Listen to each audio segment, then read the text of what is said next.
Hey, Suntree! This week in our worship services, we're going to be talking about stage 1 of our discipleship launch sequence, Launch into Extraordinary Love. And stage 1 of that sequence is Love God. And Annette and I are here in the youth room at Suntree because both of us fell in love with God through our experiences with student ministries in our own lives. I have told this story before, but I was 14, new student at my high school, and the Methodist youth kids invited me to sit with them at lunch, and then subsequently invited me to youth group. And everything was different after that. I was included, and then I experienced a faith journey. And so being in a space like this, we love our youth ministry because of all of the wonderful, and our children's ministry, because of all the wonderful work that they do to help other students, youth and children, to fall in love with God and to know God and to experience God in that way.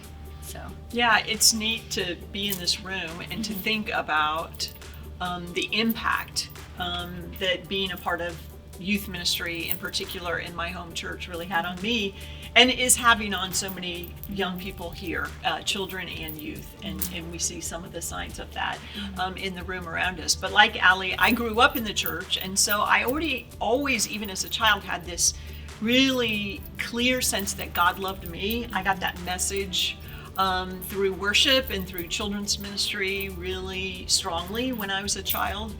But it was youth ministry that challenged me to respond to that love. How am I going to choose to love God in return? And what does that look like?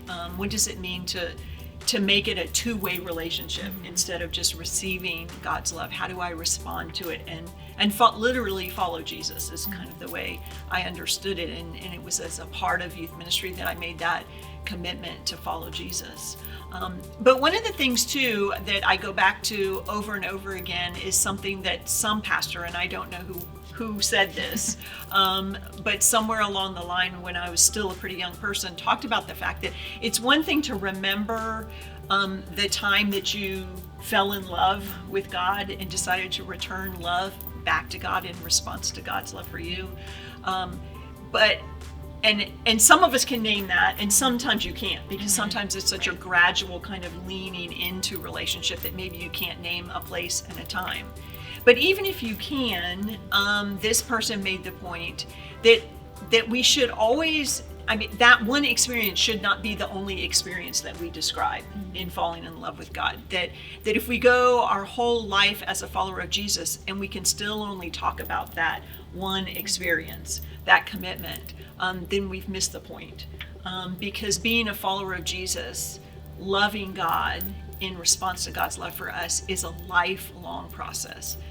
It's a relationship of love that we have to cultivate over a lifetime. And so it's literally a decision that you have to make every day, every morning when you get up, to say, okay, God, I want to love you. And what does that mean? What does that look like today? What does that mean for me today?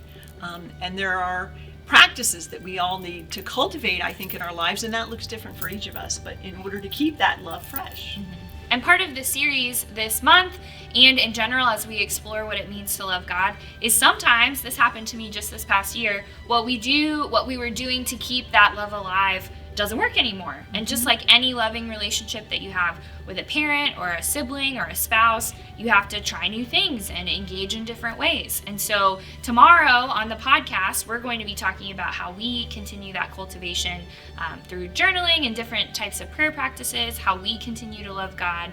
But also we'd love to invite you to comment on this video and help each other, suggest different ways that you keep that relationship alive, because certainly we love this space and we love this room, but yes, our faith has grown and there are different experiences. There are other places I could take you to talk about the love of God that I feel and the way that I follow Jesus, and we know that that's true of you as well. So we hope that you'll do that.